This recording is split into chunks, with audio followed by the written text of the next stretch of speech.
Separated by cosmic cabinets, Brandon, Paul, and Logan are broadcasting the Breakdown podcast live using their telepathic powers. My name is Brandon Miracle, broadcasting from a green carpet. If you look to the south of me in the video version, you'll see Paul Anderson broadcasting in front of a bare wall. And if you look to the right of me in the video version, you'll see Logan Welliver looking to his left. It's me! Yeah, I have multiple monitors that I'm trying to manage. It's always a good feeling to have more than one monitor.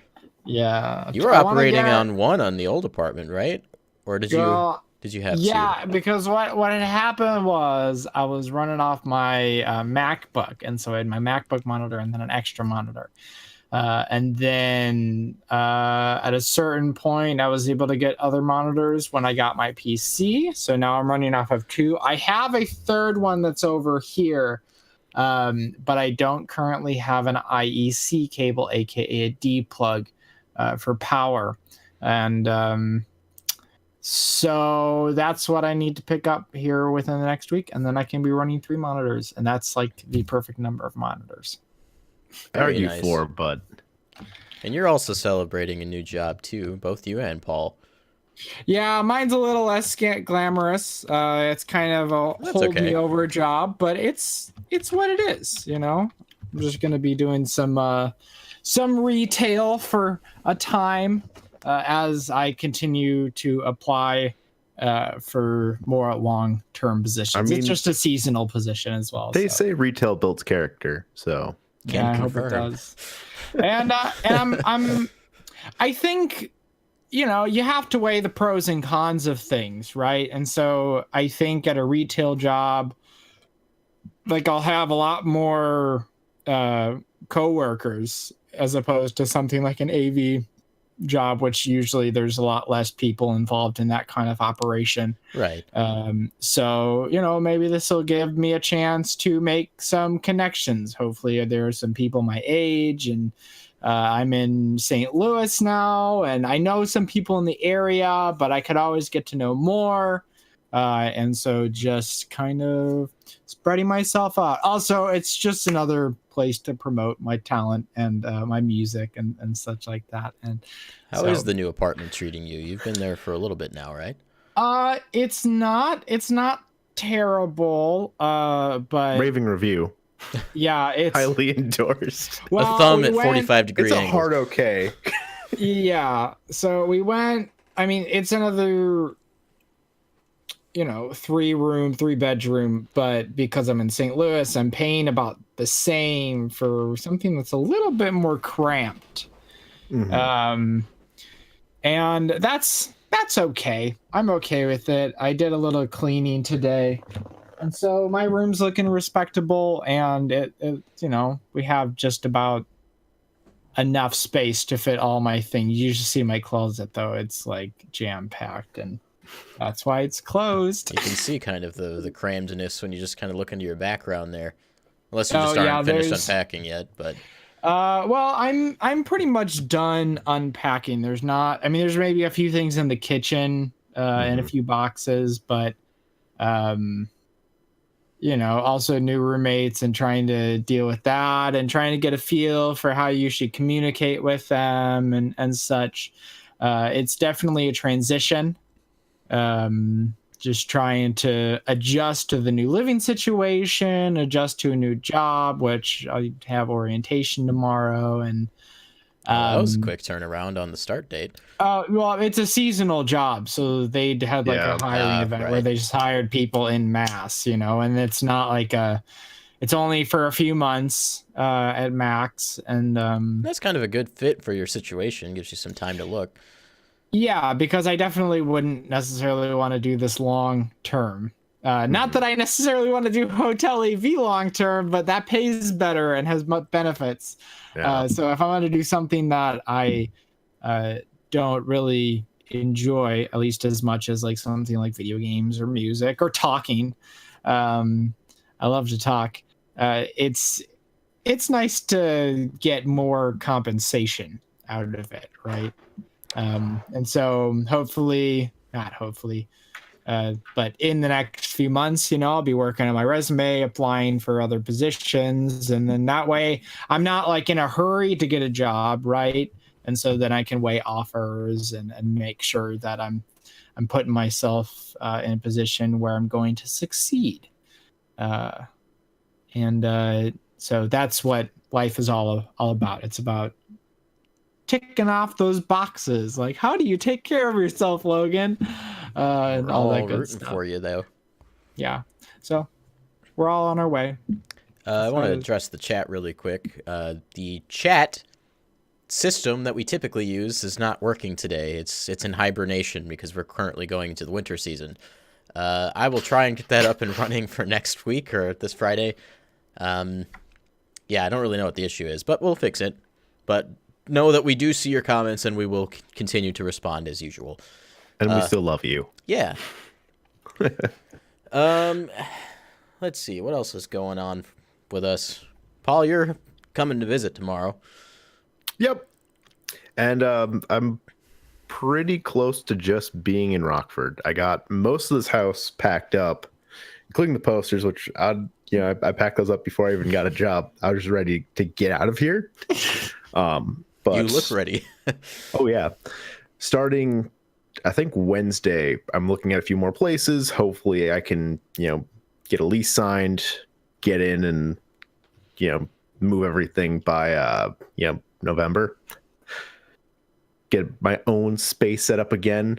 Get some beautiful posters behind me and keep moving with stuff. It's okay. We slip up every once in a while, guys. I wasn't going to let that slide. It's okay. It's the damn having, You're fine. It's all good. We're real people, as it turns out. Whoa! I see that LOL in the chat. Yeah, as for me, let's see. I got a couple things going on that I'm constantly thinking about. I am applying for a insulin pump. Type 1 diabetic, and I have been for this is 3 years now. Whew. Wow. But yeah, my doctor says that I need to be on an insulin pump because I suffer from something called Dawn phenomenon, which essentially means that my blood sugar just goes up overnight with no real reason. I just want to say that sounds really cool, even though I know that it's probably a bad thing. Just the way it really sounds cute. Because of Don Chan. Don phenomenon. Don Chan phenomenon. I do have Don Chan phenomenon. But that's a lot happier than this one. That character's very sweet, and that's why your blood sugar goes up. That's it. You figured it out. Luckily, Don phenomenon was one of the things on the questionnaire I had when I applied for my insulin pump. The sad thing is they called me today, and today just happened to be one of those weird days where I have to work for a different department than the one I work at my job. I actually did a little bit of what Paul's going to be doing. I'm hoping that I can help you avoid some of that, maybe. Yeah, I kind of figured out I was going to be the one filling in because I'm really the only person at the station who fits that role currently. But it is what it is. So yeah, I'm just hoping that all works out. That's kind of what I got on my mind. I do have some other cool stuff in the works that I'm very excited to tell you guys about, but I can't yet. So I will leave that for later once I'm at a point where I can tell you. Other than that, Paul and I have a brand new show that we're going to be starting. And I still that was the part where you replied. I still don't know quite what all we're going to be doing with it, but we're going to figure that out. Yeah, it's a process. I mean, you said, hey, let's do this. And I said, yeah. Well, it's something that we couldn't do without at least two of us being in the same place. So this gives us an opportunity to do that. We definitely have to be holding hands the entire show. Exactly. So. If we ever get Logan in town, or if we ever end up in the same place, we will definitely do this as a trio rather than a duo. And I'll hold hands, just one hand, not like Brand in the middle holding each of our hands, but like everybody with just one hand. So I can give you a little bit of an insight on what the show will be. The show is called Please do. The Break Room It's the Break Room Breakfast. It will be a weekly or bi-weekly morning show where me and Paul sit at the desk in front of our beautiful set, and we just talk shop about games, you know. Topics will differ from day to day. We might do like a top 5 wanted characters in Smash one day. The first episode we're doing is actually an episode dedicated to Starlink because it happens to come out the day that we're filming it. So we're just going to start with that. We'll see where it goes, and we're definitely up to suggestions from you guys as to what you want to see. We're kind of emulating Good Mythical Morning a little bit. That's kind of what the inspiration is, but we're going to try and make it as much our own thing as we can. I actually have a suggestion. We need to actually eat breakfast while we do it. Everyone in the chat is also saying that. So we might just eat. Even though the time of filming may not even be in the morning, we can do that. I feel like we're a lie then. It's not a lie. Do you think Rhett and Link record in the morning? You make points. I'm going to set up a light outside. That's why it's so a looks mythical like it's early morning. Because it's not real. But still post it in the morning. You know, Well, yeah. Who, Well, I feel like there's more with like being break room breakfast because you can break fast at any point. That's true.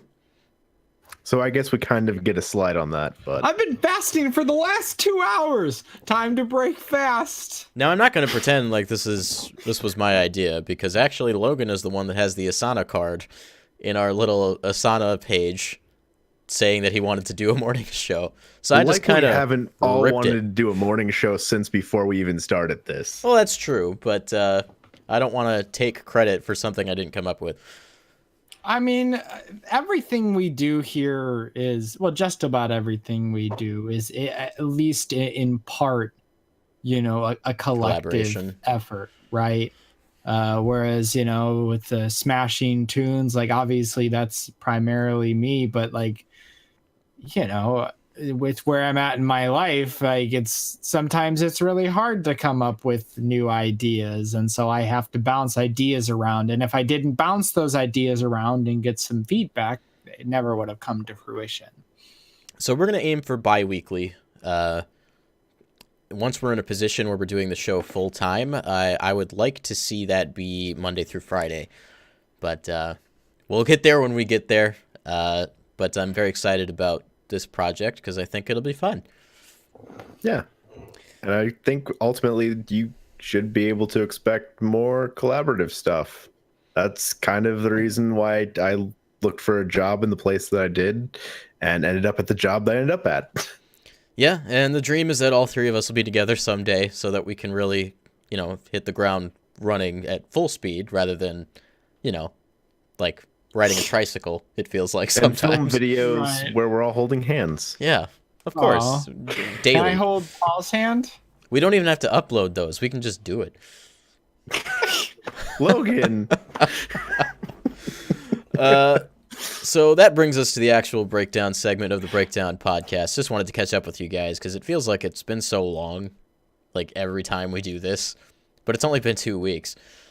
So we're going to start with movies and TV like we always do, and I'll kind of head things off with A Star is Born, directed by Bradley Cooper, also starring Bradley Cooper, and written, I think, also by Bradley Cooper. I like Bradley Cooper, so all I had to hear was Bradley Cooper. But I actually didn't know just how involved he was until the credits. Yeah, I mean, he is the front man of this whole show. I think that makes me like him even more now. And we're talking about Bradley Cooper so much, but actually the star of the show, or the star of the movie, is Lady Gaga.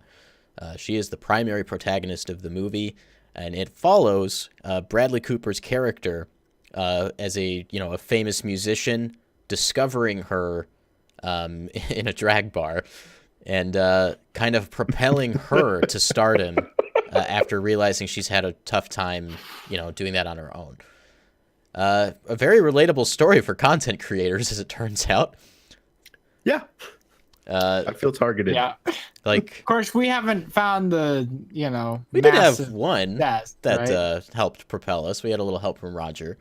Right. Yeah. Roger, and then obviously doing some Smash related stuff. But, I mean, there'll definitely be those things in the future as we continue to create content. But sometimes you just have to keep creating the content and have to deal with, the grind. And that's what we do. and we've gotten pretty good at it. I would say so, yeah.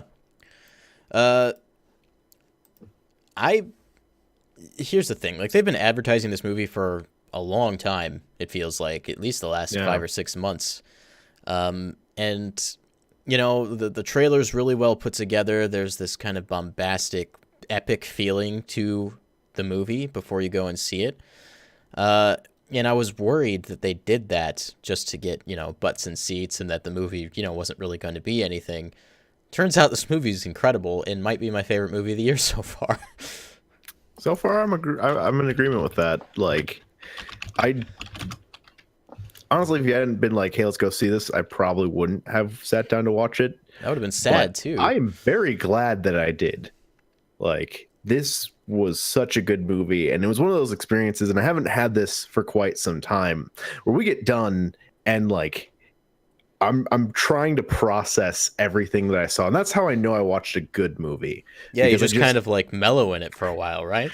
Yeah, I had to like sit on it for several minutes before I could really like start processing it. It's a relatively long movie, right? I think it was like 2 hours, 20-ish minutes, I think. Sounds about right, but I don't know. That said, it is incredibly well paced. It did not feel like it overstayed its welcome at all. Yeah. And actually, there was something I talked to you about after we saw the movie. There's a lot of conversations between Bradley Cooper's character and Lady Gaga's character where they talk, and they kind of like talk over each other. And it often felt like ad-lib, but really good ad-lib. Like, the conversations felt really natural, and I'd like to know a little bit more about the production of that. Either that, or they have timing down. I mean, Bradley Cooper and Lady Gaga, they had really good on-screen chemistry. Yeah, like, they were so good paired together. And Lady Gaga, for one thing, has she ever performed like in a movie or television series before? I'm not sure. I mean, I wouldn't be surprised given how big she is. But I can't remember if she was in a movie or performed in a movie. I think at most I've seen her do some like SNL skits. Okay, so just sketches. It looks looks like she's done a few movies. Like, she's got Sin City, Machete. Okay. Very different from A Star Is Born. Yes. All that to say, though, I thought she was absolutely stunning in this movie. She really showed off her chops. And I didn't really know what to expect going in, so I was very impressed with Lady Gaga. And I would highly recommend, Lady Gaga fan or not, check out this movie, because it left an incredible impact on me. Well, I feel like this movie had like a little bit of commentary on her life. It did, actually, a lot. It just kind of screams like, this is what I went through. This is exactly like what the industry told me and why I am kind of how I am. For a little clarification, Lady Gaga's career and her rise to stardom was not exactly easy. She was told by classmates and whatnot that she would never make it, that she wasn't, pretty enough per se to be a huge star. And they touch on a lot of that with her character's arc in the movie. So it felt like very personal for her, and I think that definitely benefited the film overall. Oh, yeah. Also, I didn't recognize Bradley Cooper at first because of all of his facial hair and his long hair. It's a good look for him. Yeah. He's a good-looking man. Yeah, he can literally just pull off anything, because that's how good-looking he is. I mean, and that's the theme of the movie. Raccoon. No. So definitely check out A Star Is Born. I think it's one of the best movies of the year so far. Oscar season is in full swing, ladies and gentlemen. I didn't realize it was a remake. A Star Is Born is a remake? Yeah. I think it was like its third time being remade. It's the third time this movie has been remade. Unbelievable. That's the first thing my mom told me. But it's like, it's a remake, right? It sounds like because of the nature of the movie, it'll just take a little bit of a different form every time, given like, you know, how much music has changed throughout the decade. Yeah. That's definitely evident in the movie. Music So- industry and how it evolves over the from era to era. Yeah. So the original film was released in 1937. Wow. And then there was a remake in 1954, 1976, and 2018. So that might be interesting. I don't know if it's available necessarily on any streaming platforms, but that might be interesting to visit. Because then you can kind of compare it and see the differences. And this honestly makes me that much more interested in the movie, this remake itself, the fact that it's a remake. Mhm. And I like older films. And it looks like the original was nominated for Best Picture in 1937. I have a feeling like that's going to happen again. So Would not be Yeah. surprised. Yeah, I would like to go check those out. I wonder what then inspired Bradley Cooper to take a crack at it. Yeah, I'm really like there's certain things to it that I'm wondering how they line up to the previous remake or original and then the remakes that precede it. Mm-hmm.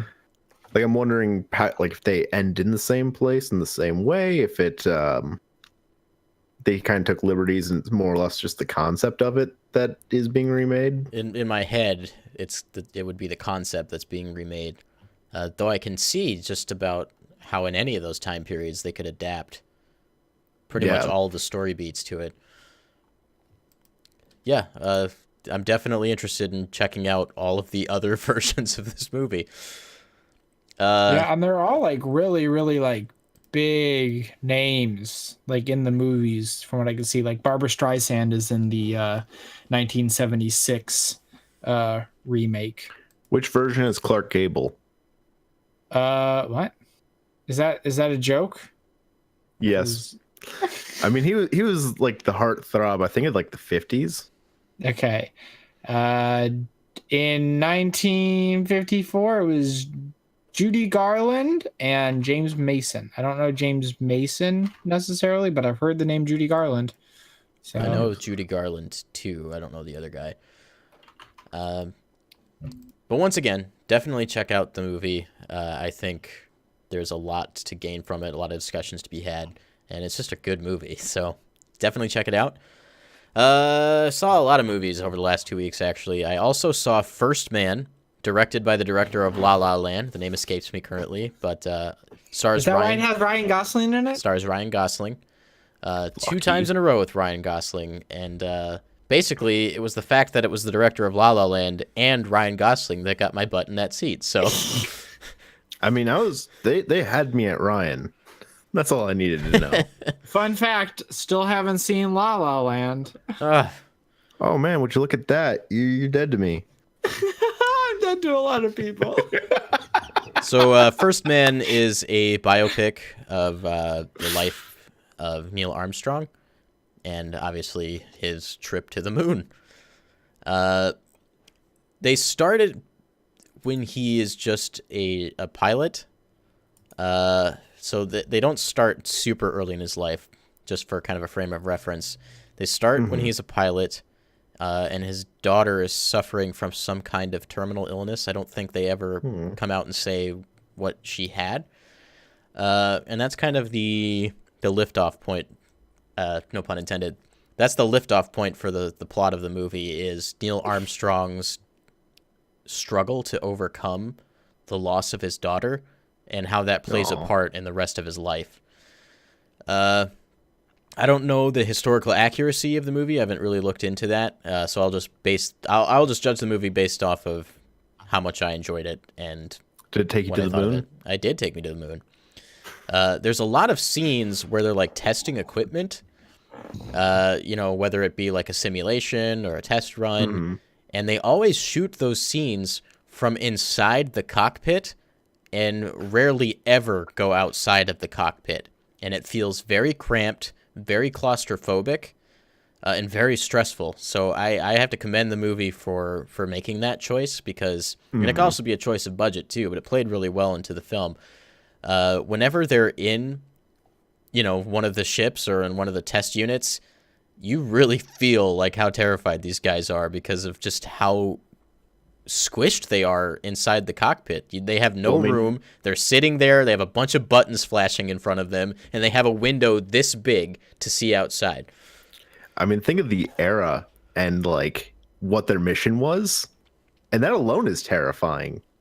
Yeah. So I can only imagine like being in there and like even just like testing it. Ugh.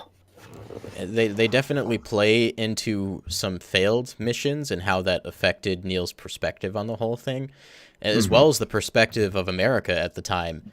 A lot of America thought the space race was a big waste of time. Getting to the moon had really no benefit to the country, they thought, and there was a lot of protests involved. There was also a lot of eyes on the wife of Neil Armstrong, as well as the wives and families of other people that were involved in the space program. And you can kind of see just how difficult it was for them in those situations, especially after the loss of some loved ones. There's one scene in particular where the wife of Neil Armstrong goes across the street to her next door neighbor, who happens to also have a husband in the space program, and they're friends. And she's just like standing behind the trunk of her car with the trunk of the car open. And Jan walks across the street over to her and asks her if she's okay. And she doesn't really say much. She just kind of turns around, and Jan's like, let's go in the house. And after that, they cut to like 5 or 6 different people in the neighborhood that were just standing there staring at her. And all because of the involvement on the space race to the moon.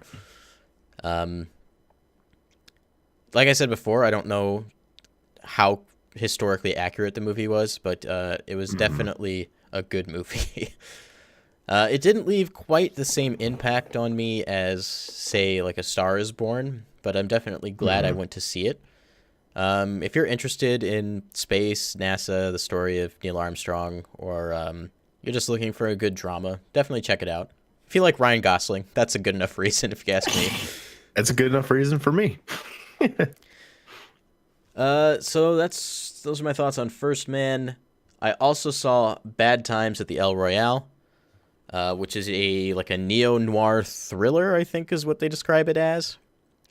And it's essentially a movie about, I think, 5 or 6 people that all stay the night at the same hotel called the El Royale. And they all have different reasons for being there, and I'm not going to get too deep into all of that necessarily, but they set up the atmosphere of the place really well. The El Royale sits on the state line between California and Nevada, and the line goes directly down the middle of the hotel, and it's actually painted and goes all the way through the hotel. And on the Nevada side, you have 4 or 5 rooms, and on the California side, you have 4 or 5 rooms. The California side costs $1 more than Nevada. And I believe they didn't have a license to sell liquor in Nevada, so they could only drink on the California side. So they had some really cute, funny things dealing with the divide between Nevada and California. And that's kind of where the humor ends, because the rest of the movie is incredibly dramatic. There's a lot of tension build up about why these people are here and what their motives are. And they do it in little vignettes. So the first vignette is with I think he was a vacuum salesman who demanded to be in room 1, which was the honeymoon suite or whatnot. And then you get a little 10 or 15 minute scene with him in his room and why he's there. And then it would cut to another vignette in one of the other rooms that would take place at the same time as the first vignette. So they constantly add pieces to the story in a modular sense, so that you're not seeing things chronologically necessarily, but they're delivering information to you in a very specific way. And that makes the movie really, really suspenseful and really interesting. So if you like suspense, if you like thrillers, definitely check it out. It's got an all-star cast. You got Jeff Bridges, John Hamm, more people whose names I can't remember right now, but those two in particular are already a good reason to go see the movie. Oh yeah, got Chris Hemsworth is in it too. So there you go.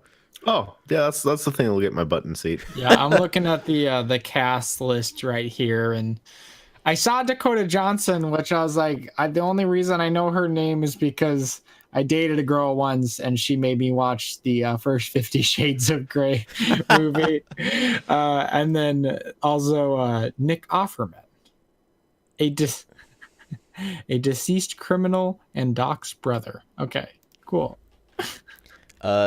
I absolutely had a blast in the theater watching that movie, except for the family that was sitting right behind me, Dylan, and my wife, who constantly spoke at like bass speaking volume. Not not even like a whisper trying to be like subtle about it. Like, they were just talking, and they went and got popcorn like 6 times during the movie, and they sent their kid every single time, and he stomped down the stairs. I would see people like look behind themselves and look at these people, and like they would like subtly laugh or acknowledge the fact that they're being looked at, like they were enjoying being a nuisance in the theater. I've had a lot of bad experiences at the movie theaters lately, and that might be the worst yet. Oof. That said, I enjoyed the movie a whole lot, and it didn't really affect how I felt about it. Yeah, that's good. You've been using, I guess you've been using your A-list? AMC A-list, yep. Yeah, okay. Cool. When I was on MoviePass, I had a MoviePass for me and my wife, but A-list I only have just for myself. So what I've been doing is I've been getting my ticket for free and then just paying for hers, and then building up the rewards points and then just knocking her ticket off whenever I can, using rewards points. They build up fairly fast as frequent as I go to the movies. But she doesn't come to every movie that you go see, right? She does most of them, but there'll be once in a while where I won't go with her. Okay.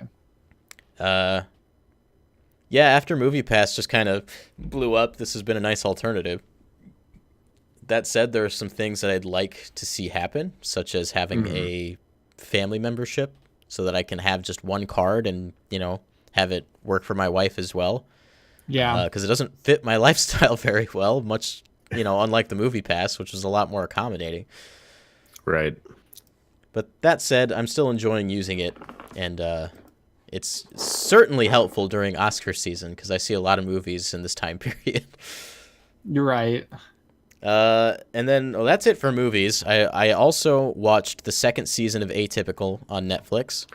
Ooh. Atypical is I guess you could call it like a sitcom / drama about an autistic high schooler, and it centers on his life, and most of the series is from his perspective.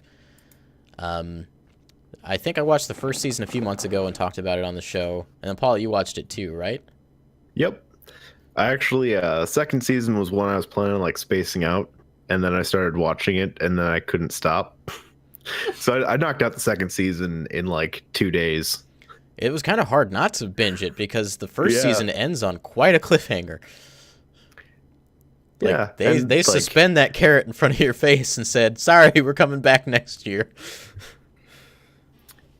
It plays out in such a good way off of that like one situation and like trying to get everybody's lives back together. It took a different direction than I suspected. Yeah, I love this show too, and it was actually that decision in the way that the plot progressed that made me like the show even more, because obviously there was an easy way out with the way they ended the 1st season, and they didn't take it. There was a lot of good perspectives in this show, and it's kind of uplifting in that way.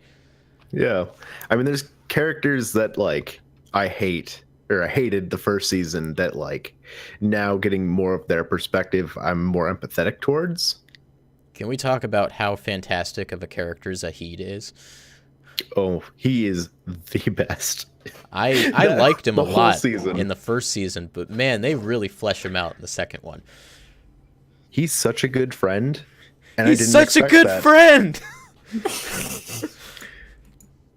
Man, he does stuff that honestly surprises me. Like, time and time again in the second season. Like the lengths he's willing to go for his friend with autism.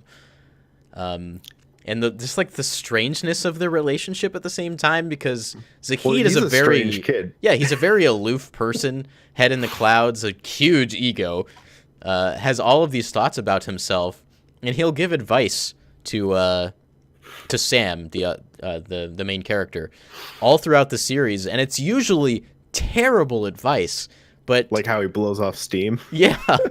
But since Sam is autistic, he interprets things in a very different way, and you get to see how his interpretations of Zahid's advice changed the course of his actions. It's a really great dynamic. And they don't waste a character in the show. No. It's something that's just I love about this show so much. Is like I said, even characters that you don't think you'd like, they find a way. Never mind. It's obvious who you're talking about now. And I agree. I figured you'd. I completely 180'd on that particular character that we can't talk about because spoilers. But I look forward to having a discussion about this later. They championed that. That was fantastic. I was surprised at how quickly they changed my mind. Zahid, man, I like him in particular. I just couldn't get over that whole season. Especially when it came to like writing his paper. Oh man, I teared up a little bit after that. It made me feel really good.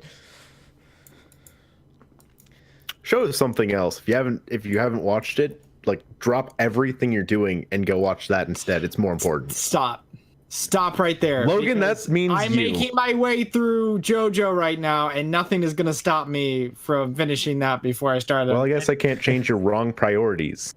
Oof. That said, Atypical is not a very large commitment. The first season, I think, is only 8 episodes, and they're only half an hour long. Okay. I started at like 10 p.m. I think on like a Monday night, and then I finished it by like 4 p.m. on Tuesday. Yeah, it is definitely not something that's going to eat up a lot of time. And I think that's to its benefit. It's like just the right length per season. And like I said, they don't waste any characters. They really don't waste any writing. And the show is incredibly well written. The actor who portrays Sam, at least from my perspective, does a really good job in the nuance of the character, and especially like with physical things that Sam will do because of his autism.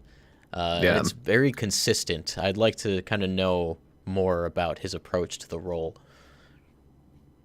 There is like one thing that they did change with season 2 that I think added a lot to the show too, and that's that he started going to group, and I believe they got a handful of people who are actually autistic to portray to also be in the show, because that's something that like I got done watching the first season and I wasn't sure about like how good of a job they did portraying it. And so that is one of the things that like in my research people did mention like they would want to see more of that like representation, and so I'm glad to see that they embraced that in the second season and they added that element in.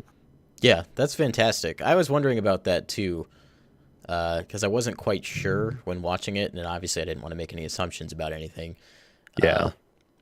But this show does a fantastic job of bringing to light some issues that are especially relatable to me.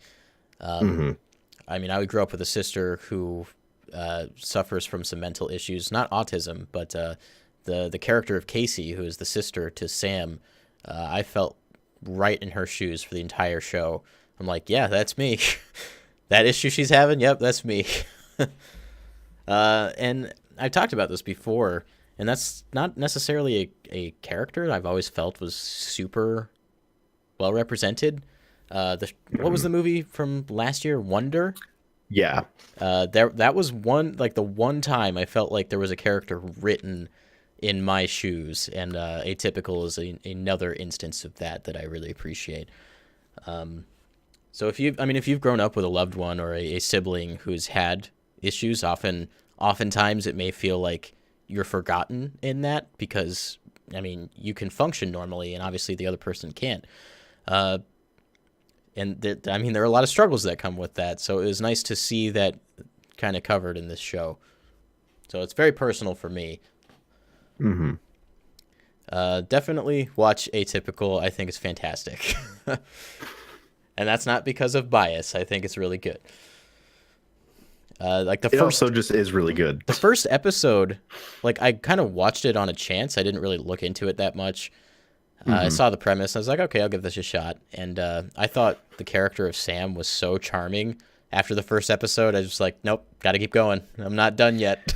See, I read the premise of it, and then like I was sold near instant and just dived right in.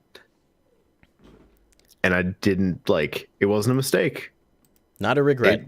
It was like the best split-second decision I made.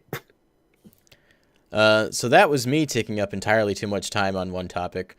So I'm going to throw it over to Paul for movies and TV.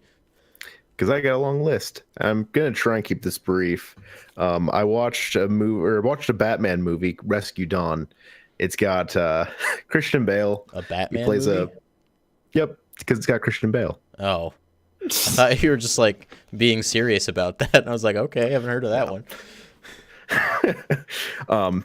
Basically, I think it was Vietnam. His plane crashes. He ends up in a prison camp. And he tries and escapes with a handful of other prisoners who have been there like significantly longer than him. And so it's this very slowly trying to convince these other guys who are basically just defeated. They've been there, 2.5 years. Like, hey, we should take a chance and we should try and get out of here because it's not getting better. We're stuck here. And coincidentally, like one of the people he was stuck with is like the most Disney Channel dad looking person I've ever seen. Disney Channel dad. That's a good description. I'm going to use that from now on. I'm pretty sure he was what are the movie Diaries of a Wimpy Kid? I'm pretty sure he actually was the dad in those. So maybe not directly Disney, but okay. And I mixed him up with like a couple other Disney dads in the process. Typecast. So it was pretty close. This is something that my dad was watching, and I just kind of like, I saw a Christian Bale, and I'm like, okay, I'll watch it. And it ends abruptly, but other than that, it was a pretty fun watch. Okay. If you like war movies, I think I recommend this. I'm down. It's got Christian Bale. It's down fun. for a war movie every now and again. They're often very Disney stressful Channel to dad. watch.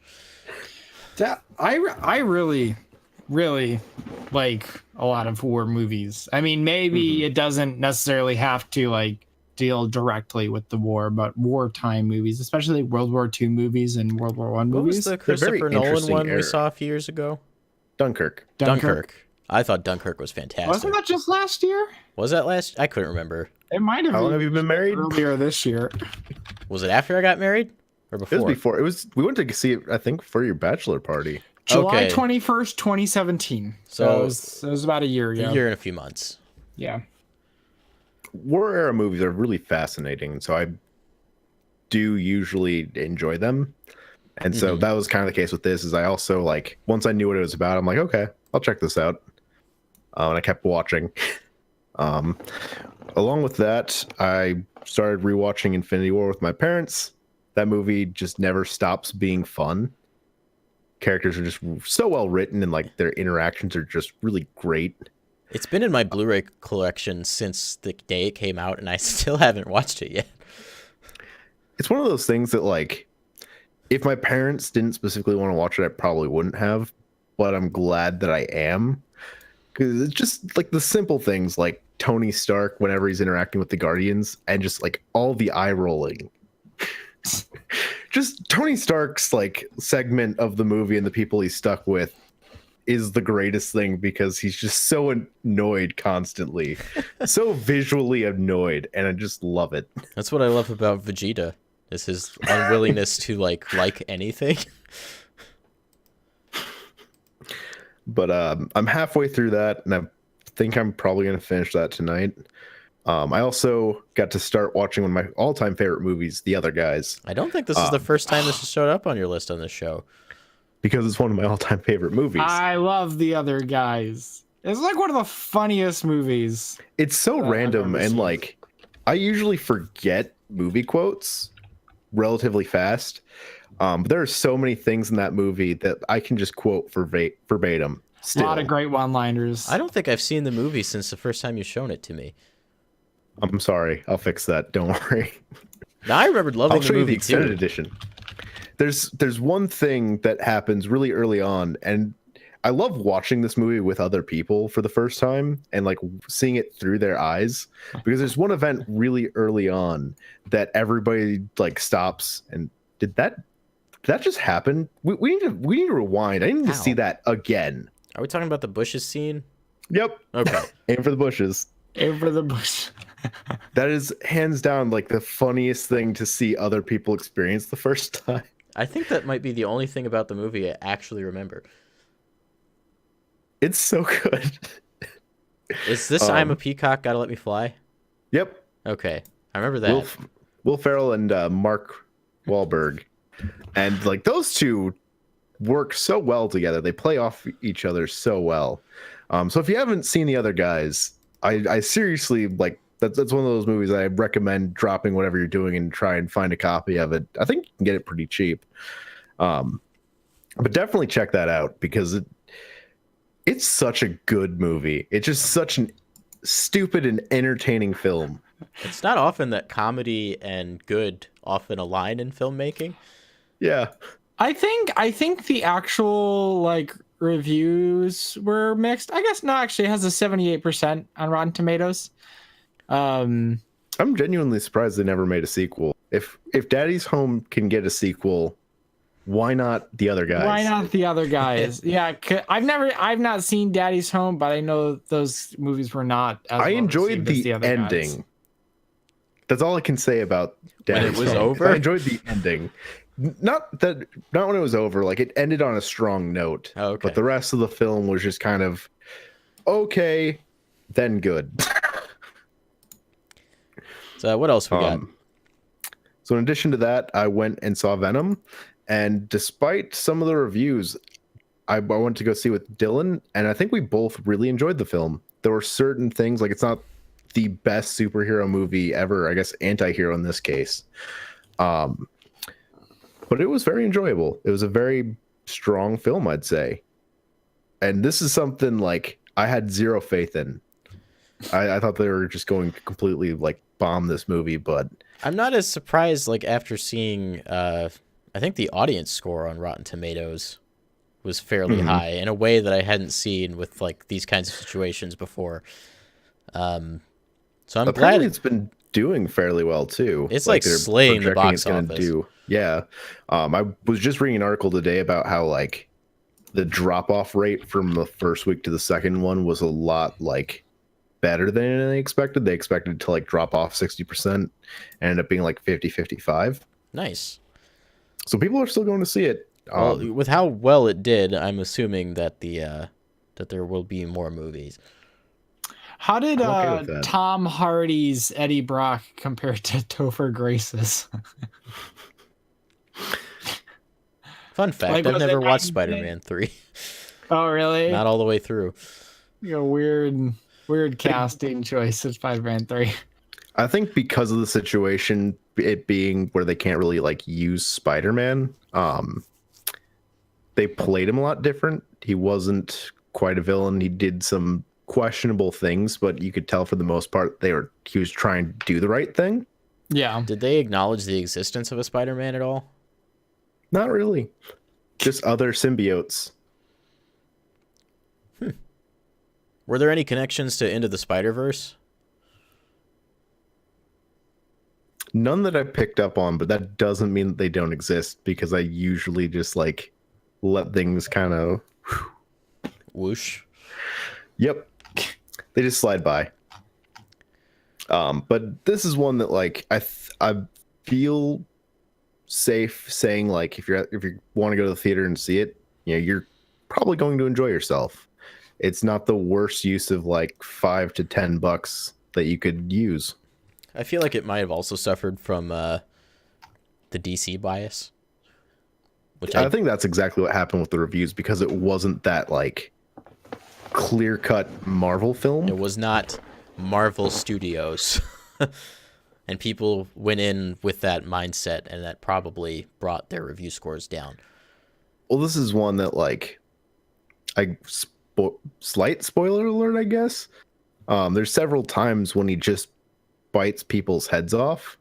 Oh. And it's just, Okay. it's weird because, like, this is one of my complaints is that when that happens, they act like it's just a normal thing. Like, it's a very slight freak out, and by the end of the movie, it's just an afterthought. That sounds like cult movie status I bit kind of someone's stuff. head off. Well, I'm glad it's better than the initial review wave. I feel like a lot of the DC movies have suffered from this. Some of them are warranted. Like, I legitimately don't like Suicide Squad. After repeat viewings, I couldn't get myself to keep watching. And I have you and I like Batman versus Superman a lot more than the majority of people. But and also say that about Man of Steel, even though that was probably the more acceptable of most of them. Yeah, Man of Steel wasn't like panned, but I still see a lot of criticism for it. More criticism for it now. I know a lot of people that hate it. See, I didn't get that when it first came out, but I heard more criticism of it after Batman versus Superman came out than beforehand. So I think there's a fair level of bandwagoning kind of going on. Played that up. Yeah. But luckily we have Wonder Woman. She saved us. I'm hoping that we start to see a shift, at least in like reviews, when superhero movies take a different tone and approach than Marvel Studios. I feel like there's this huge resistance, like Marvel is it, and if it's not this, then it's not good. And that's just not the way we should be like judging movies. No, if you don't break the mold, how do you get better? I like the Marvel movies, but there is definitely a concrete formula that they abide by.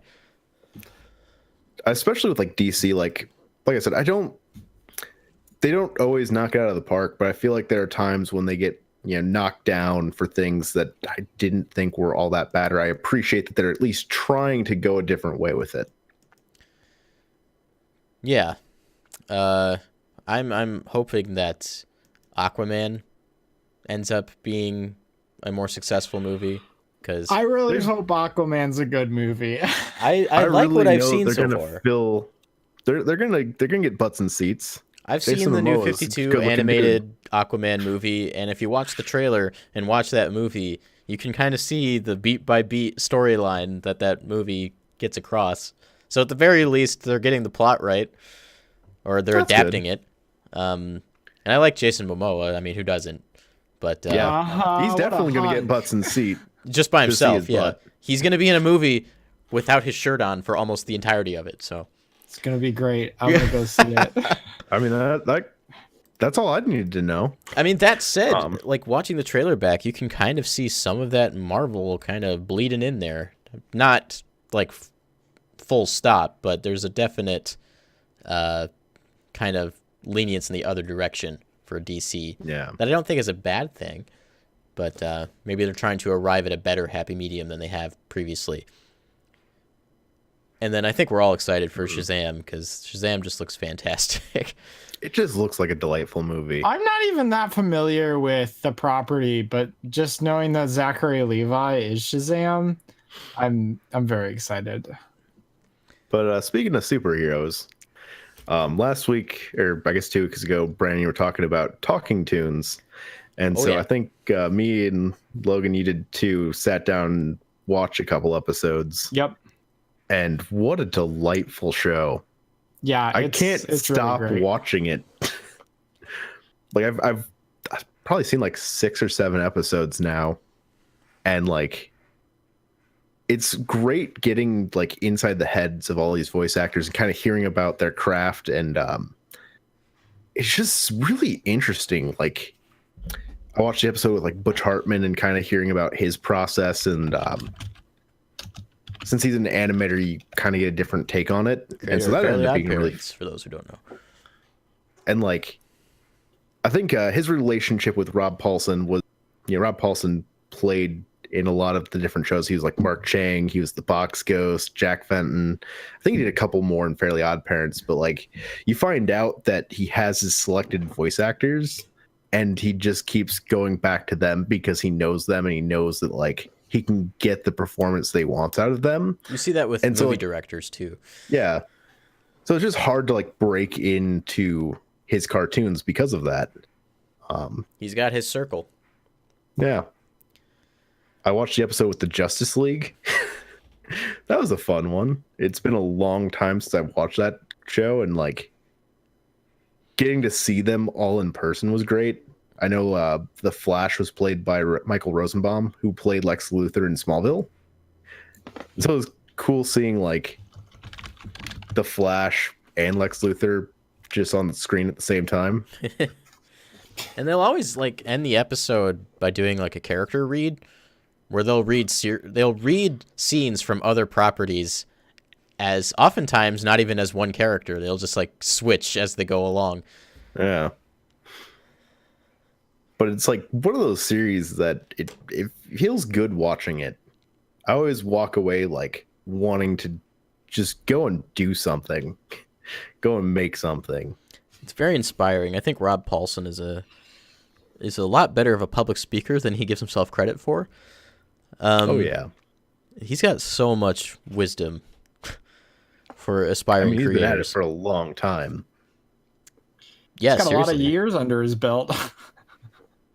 I mean, I will say that like having seen as many episodes as I have now, there are certain things that he repeats a lot, but repetition is the key to learning. So I think what he usually repeats are very important things, and I'm glad he's getting that message across.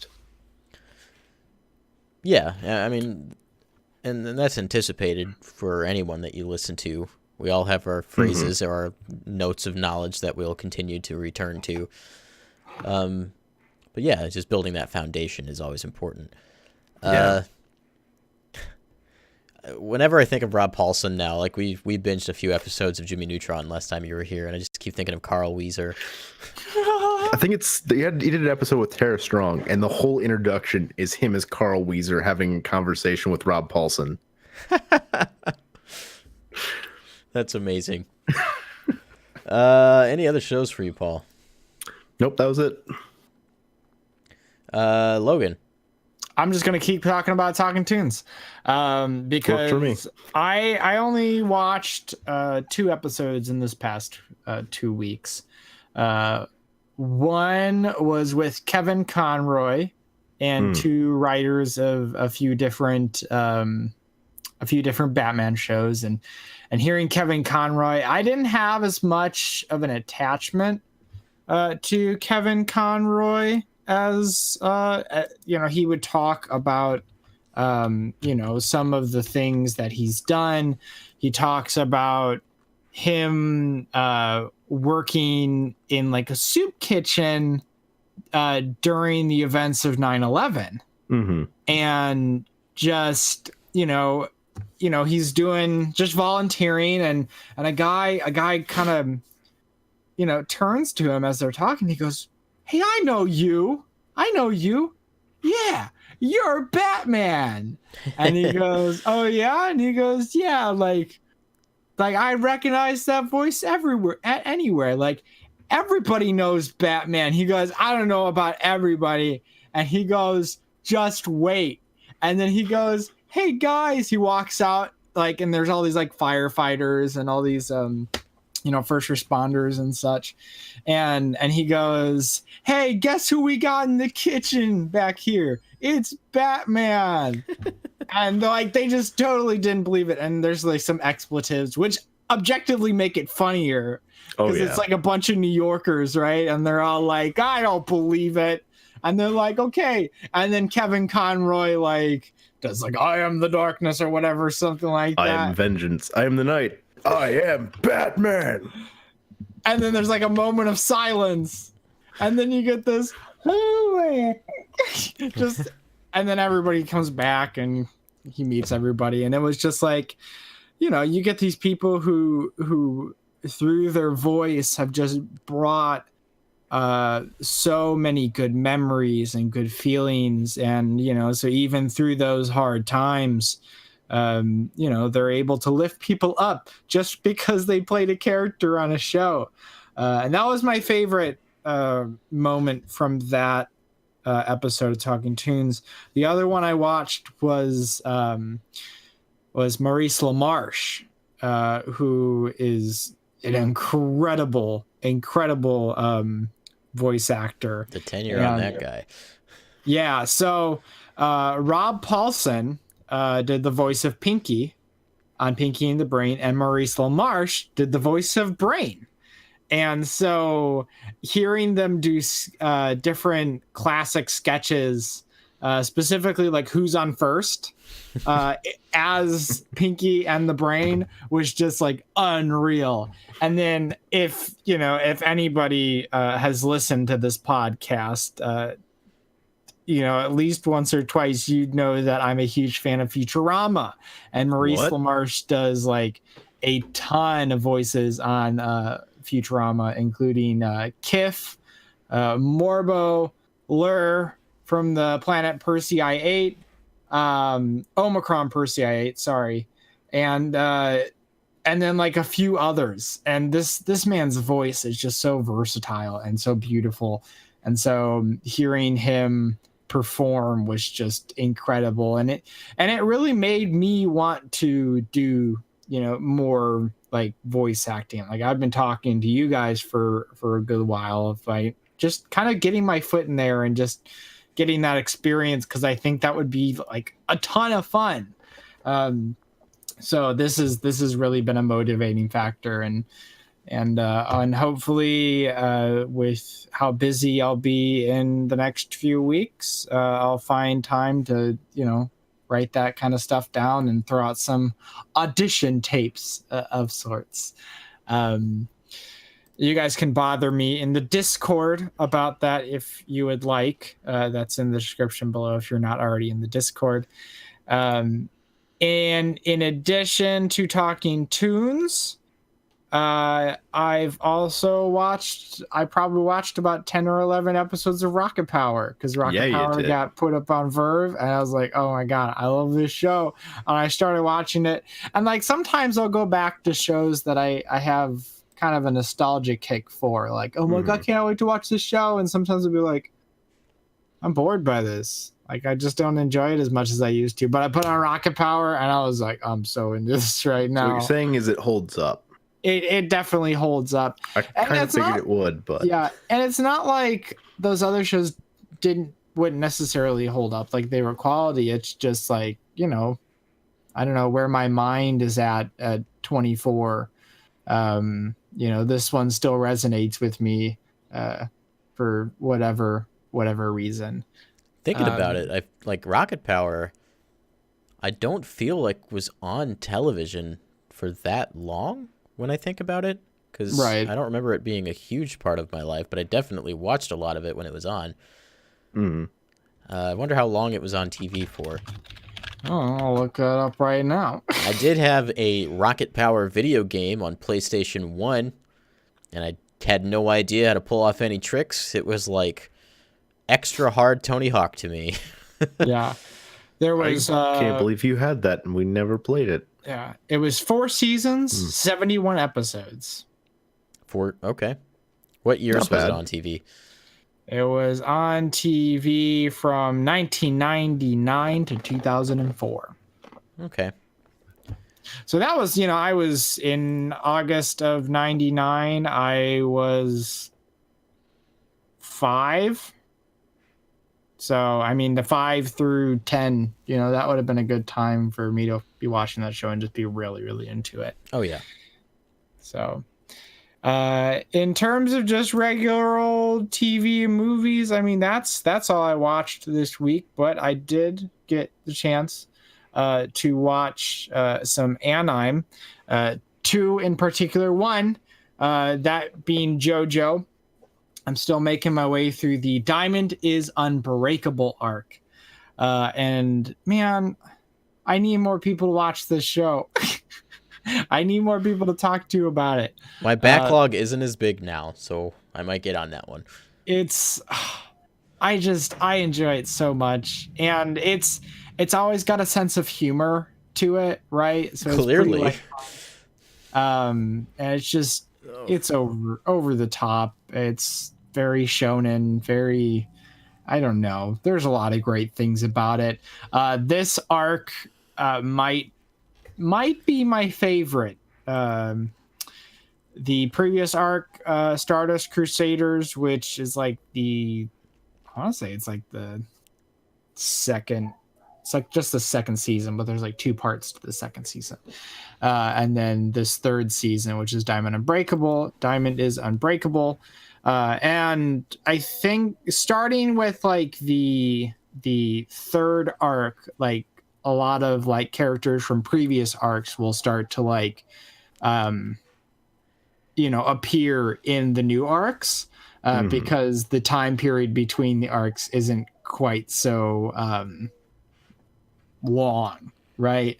Because I think the first arc is in the 19th century, and then all of a sudden, like, I think you're looking at like late 20th century. No, yeah, late 20th century. So there's a big gap in between the first and the second arc, but they get smaller and smaller. So there's actually like 3 different JoJos like in this arc At the same time. So there's Joseph Joestar, who is really old at this point, and he definitely has lost a lot of his energy, and he's just old man at this point, right? And then there's Kujo Jotaro, who isn't much older. He's still very young. And then there is the current JoJo, which is Josuke. And I can't remember his last name because it's like off.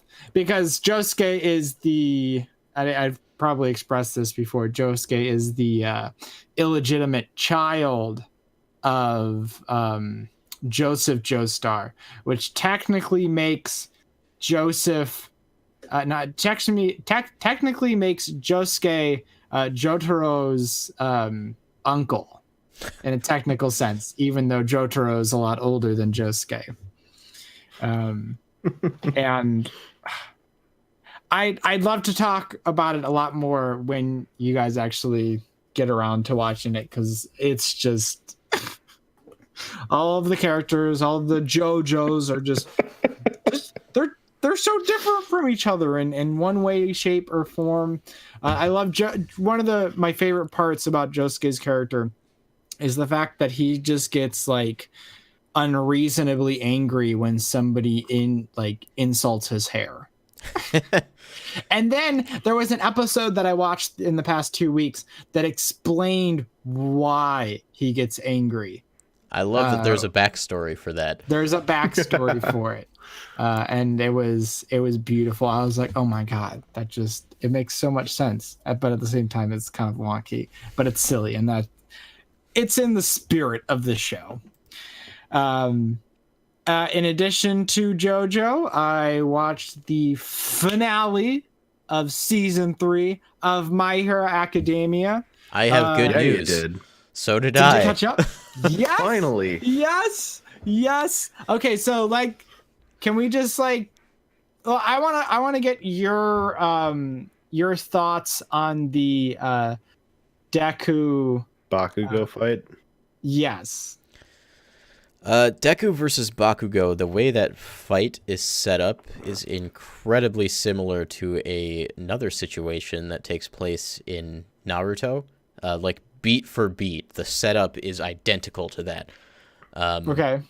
But My Hero Academia takes that concept and goes the other direction with it, which made me very happy. Like, I love Naruto, and I love the story that it tells, but I didn't want to retread the same ground in My Hero Academia because We want it to be its own kid. Yeah, we wanted it to be its own thing. What are the differences between that? spoiler alert, I guess if you haven't watched Naruto, Hold Naruto. on, I think I can explain this. Go for it. You know, at the end when they don't hate each other, or they still hate each other, but like they get along. Yeah. Naruto doesn't do that. Well, Sasuke doesn't do that.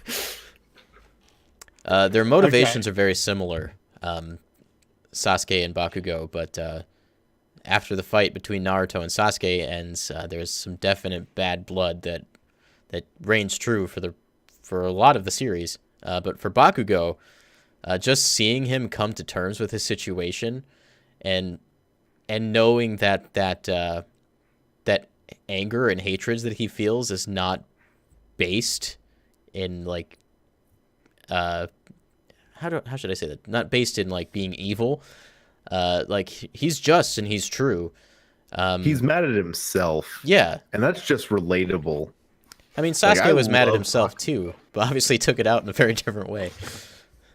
So seeing them go blow for blow, and also the fight animation was some of the best that the series has ever seen during that battle. Just seeing them like come to terms with each other during that fight and all that made me feel really emotional. But the thing that got me the most was when Bakugo blamed himself for All Might's essentially losing his power. Because at that point, up to that point, I hadn't really considered that Bakugo would even think that. But it's such a human emotion, especially for him to think, or for him to look up to All Might just as much as Deku did, possibly even more, to find out that he might be the reason for his hero's fall. Man, that strikes quite the chord with me. And you see him get emotional, which he doesn't. I guess he does do that a lot. You see him get sad, which he doesn't do very frequently. Right. So he's a human. I liked this. I liked this fight and what happened a whole lot, and also Professor Aizawa, getting stopped by All Might, so All Might could go handle the situation himself. I really liked that. All Might kind of being the mentor for Bakugo is really special to me, because it shows that All Might cares for all of his students equally. Obviously, he does play favorites with Midoriya every now and again, but he cares so deeply for his students that he lied for them when he came back to Aizawa with Deku and Bakugo. And he really understood Bakugo's feelings and apologized for being negligent, which I think is something that a lot of teachers in the real world don't do very often. Mm-hmm. No offense if you are a teacher. That's me generalizing. So yeah, I really appreciated the direction they took with that, and I really like Bakugo's character a whole lot. Oh, and the fact that he now knows that Midoriya gets his power from All Might. Yeah. And the fact that he's willing to keep that secret. He says he's not doing it for All Might, but we all know in his heart of hearts that's exactly why he's doing it. I'm doing it for you, Daddy All Might. He's got that Vegeta complex, but I think he might have more of a Vegeta complex than Vegeta did, to be honest with you. As far as the finale of My Hero Academia, I thought it was really cool how they set up the next season. I feel like they paced themselves really well in this season. Like, they didn't line up the end of the season with Deku versus Bakugo, which is, I guess, like, if you read the manga, it was probably the expectation that was how it was going to end. But they took it a few steps further, and they introduced you to the big three at UA High. And you get to meet some incredibly interesting characters. Specifically, I think his name was Togata. He has the ability to permeate his body, I think is how he describes it. Yeah. I had been seeing this meme on Twitter of this dude's face in a wall for a few days, and I didn't really know where that had come from. So when I saw it in the episode, I laughed quite a bit. And I think his character's incredible. His first appearance was just great. Just the face in the wall. Did Midoriya's taking out the garbage or whatever?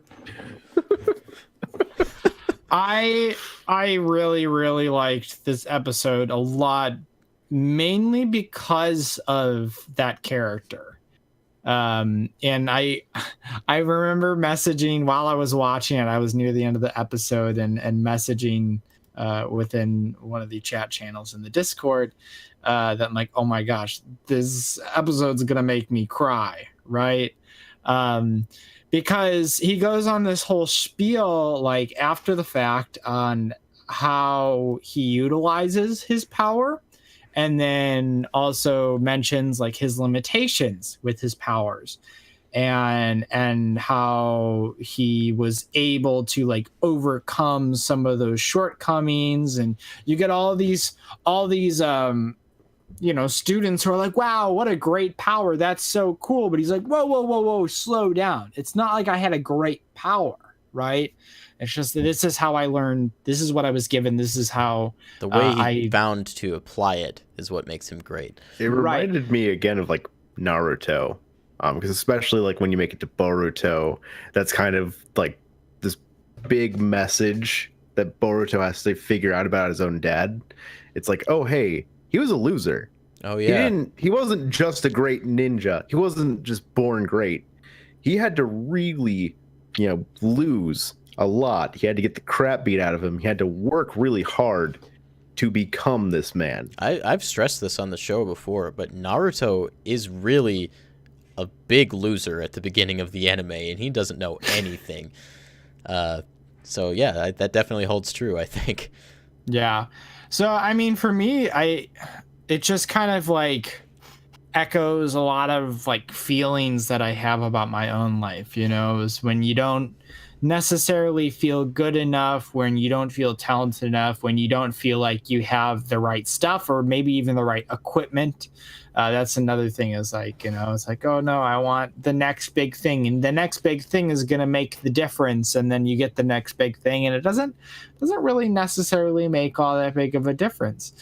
When there are so many things that I could be doing now that don't cost any money. It's just a matter of putting time in, and realizing like that needs to be the focus, and then not only that needs to be the focus, but that is what's going to pay out, and then it's possible to get to a point where you work hard enough, and so maybe you weren't the most talented or gifted with the best things in life, but that doesn't mean you can't do something great. And it's like when Midoriya, when he didn't have a quirk, he spent all of his time researching other heroes and learning about their quirks, and he had so much perspective by the time he had All For One, that he could be a great hero too.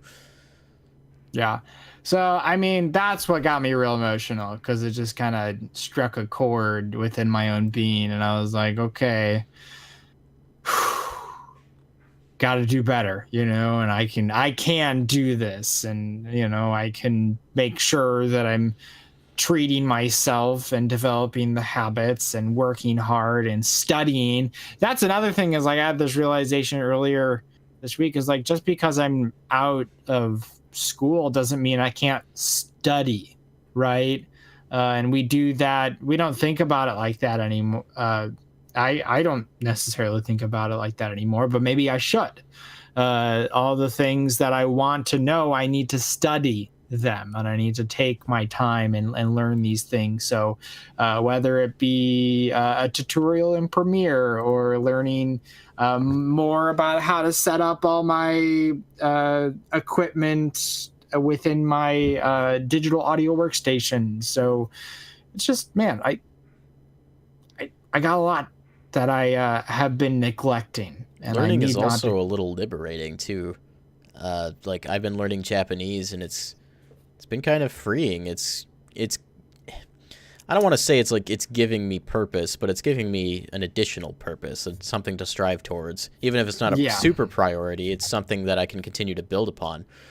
Yeah, exactly. So this was a really good episode, and it just cements this show as just one of my favorites. It also does that typical shonen thing, and I'm not saying that it's a bad thing, but it does that thing where suddenly the world is a lot bigger They introduced 3 new characters that are on a completely new level that we haven't seen before, like save for All for One.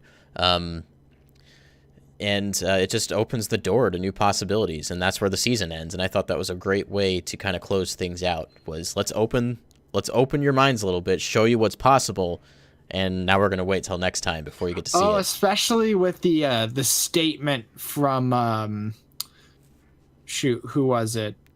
Why am I forgetting the teacher's name? Aizawa? Yeah, Aizawa. It was Aizawa, wasn't it? He said, like, made a statement about Togata being, like, pretty much the number 1 contender for the top spot. Yeah. Yep. Like, even among pro heroes, you know? That would put him, like, above Endeavor at that point. Yeah. So they made sure to let you know this guy's a big deal. It's kind of like the introduction of Beerus in Battle of Gods. The movie kind of ends with, oh, there might be more universes out there, and I might not actually be the strongest guy in existence. Whoops. Definitely a similar prospect. So it's very excited for season 4. Can't wait. Oh, yeah. Let's see. Paul, you watched an additional anime this week. Yeah, I think we had that big discussion about how Logan like started watching anime, and we brought up Mushishi, and I've decided that it's been too long since I decided to start rewatching it. And I'm only like 4 or 5 episodes in, but I think one of the most striking things about that series is the animation. And like, especially whenever you see like water-based Mushi, it just reminds me so much of Miyazaki and like the style they take in most of his films. Yeah, no, I can see that. And one other thing I discovered while watching it with like headphones on is the sound design for it is also really good. I'll have to give that a shake sometime. Better than I was expecting. But I don't want to talk too much about it because we've talked about it before.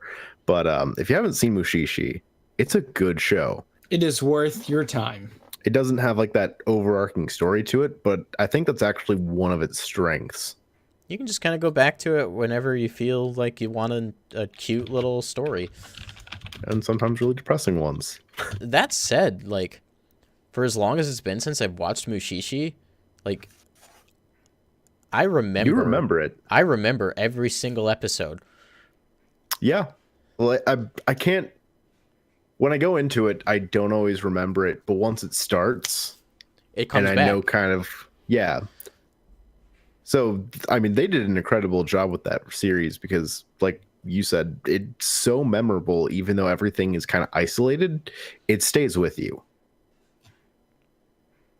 Yeah, definitely recommended for, like, new anime fans. We've kind of proven that with Logan. And that said, it's not for everyone. Like, not everyone's going to like the fact that there's not an overarching plot. And if that's not for you, you know, whatever. But there's definitely a lot of value to be had in Mushishi. Give it a try. But that is it for me. Let's see. Crafty J in the chat says, speaking of anime, I started watching Fairy Tail and I'm 10 episodes in. It's funny that you said that because Fairy Tail, the final season, just started, and Michaela was so excited about it that she couldn't stop telling me about it. I'm happy for her, though, because Fairy Tail was one of those series that it just kind of felt like the anime was never going to get finished. Mm-hmm. And I honestly thought it was done. No, it wasn't. So now she will finally get her closure, at least as far as the anime is concerned. I think knowing that it's in its final season might make me a little bit more inclined to actually watch it because I know that there's an end to it, right? Yeah. Because you get this thing where, like, you know, some shows, like, you don't know how long they're gonna go, and they've been going forever, right?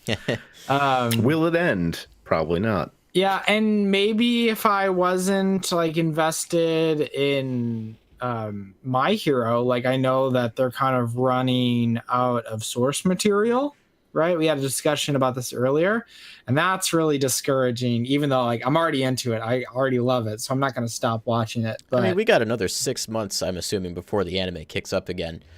So that's Right, 6 months of right. chapters, which actually isn't very much, but still. Right.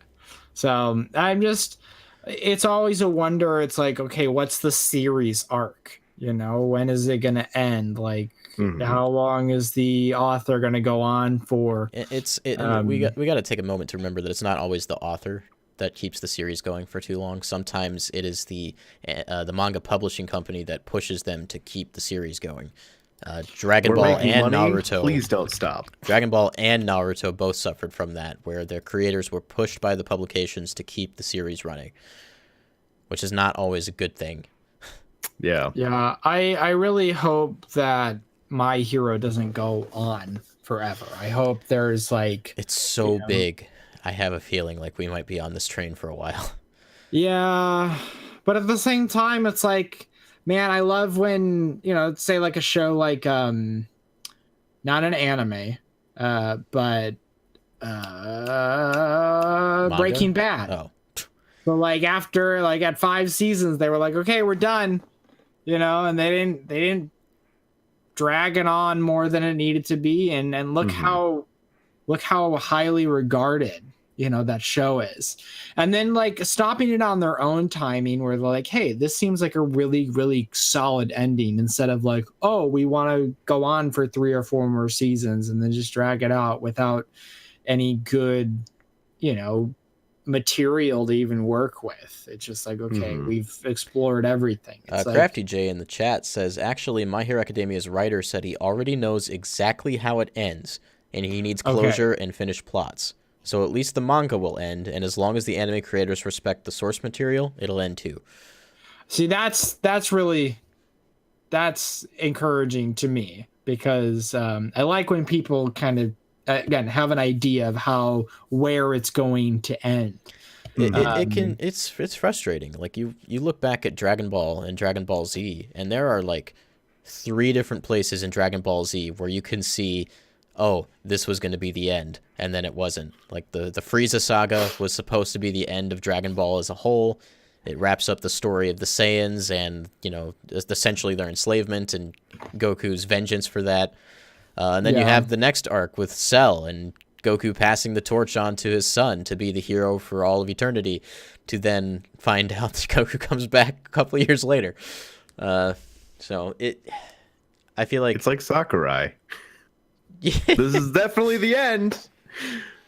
Crap, they won't let me leave. Yeah, we definitely need to let these shows and these series end when the creators intend for them to end, because they would probably be regarded even higher than they are. Like, you look at Cowboy Bebop, it's 26 episodes long, and it is considered the greatest anime of all time. It's so good. It's so good. So, hopefully My Hero will not be dragged on by any publishers or anime studios. It seems to me so far that the anime studio definitely respects the show a lot, given the way that the show is rolled out. We have seasonal breaks. The animation is always top-notch, something that you don't see very often in this industry, especially when you compare it to the other show I watched this week, Dragon Ball Super. Dragon Ball Super had quite a troubled life, especially in those first 2 arcs where... Those were amazing. Okay, best animation ever. I'm in the middle of the Goku Black arc. I'm actually approaching the end in the dub. Some pivotal moments have finally taken place in the anime, the dub. I reiterate the dub.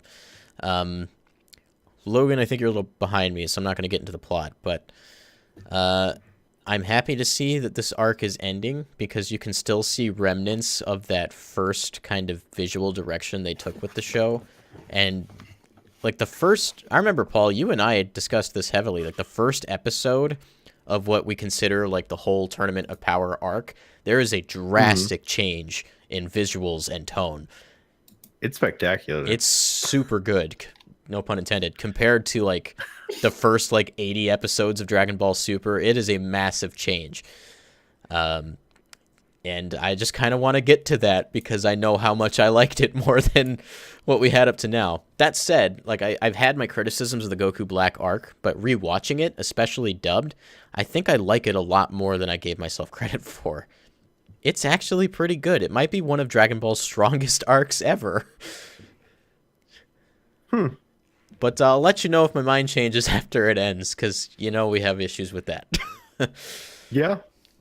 So I'll talk more about that once we get there. But I'm very excited for the last segment of Dragon Ball Super, because I really like it.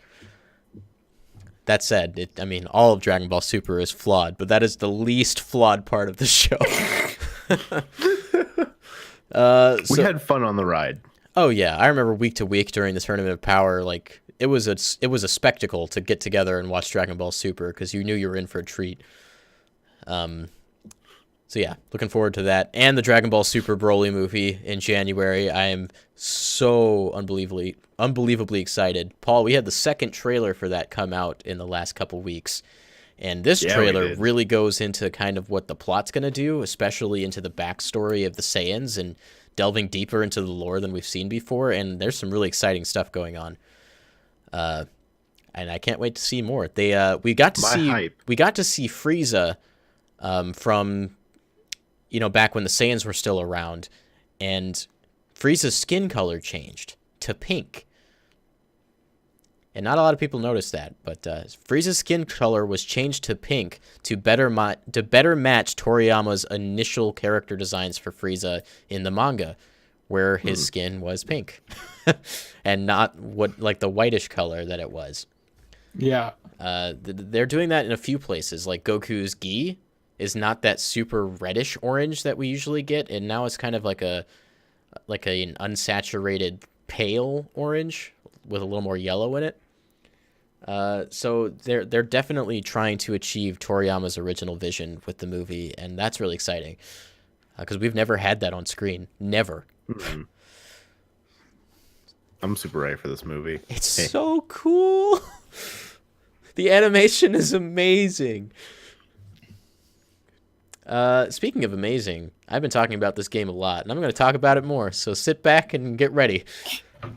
So if you're watching the video version, you'll see that where I usually have the chat box, I have some artwork for the game Wandersong.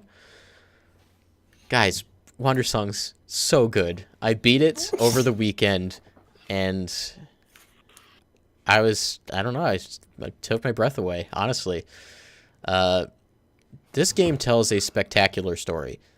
It's very simple in a kind of Paper Mario kind of way, but it's so good. I'll reiterate the premise a little bit here. You play as a little bard, and he starts having a dream at the beginning of the game. He grabs a sword and uses the right stick to kind of point the sword in any of I think it was 9 or 10 directions. And then you start to fight a monster. And as soon as you approach the monster and hit it, the sword is knocked out of your hand, and the only thing you have left is the ability to sing. And then you beat the monster by singing. To then find out that you have been chosen by a celestial being to save the world because it is ending. And then he wakes up. It was a dream. And then you go about your business being a little bard and having the ability to sing. And they use that singing mechanic and the various directions and notes that you can sing. They're also color-coded to do various things. You fight monsters, you solve puzzles, you platform using singing. They come up with so many ways to use the singing mechanic. It constantly surprised me from beginning to end. There is so much variety in the gameplay all the way through, and they kind of knew when it was time to wrap up. And when they wrap up, I felt very satisfied. But yeah, there's so many cool things that this game does that I don't really want to get into because I'd rather you guys just experience it.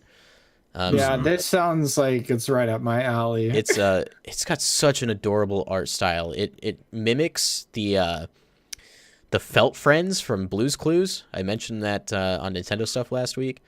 But it also shares a lot of DNA with Paper Mario, both in humor and atmosphere.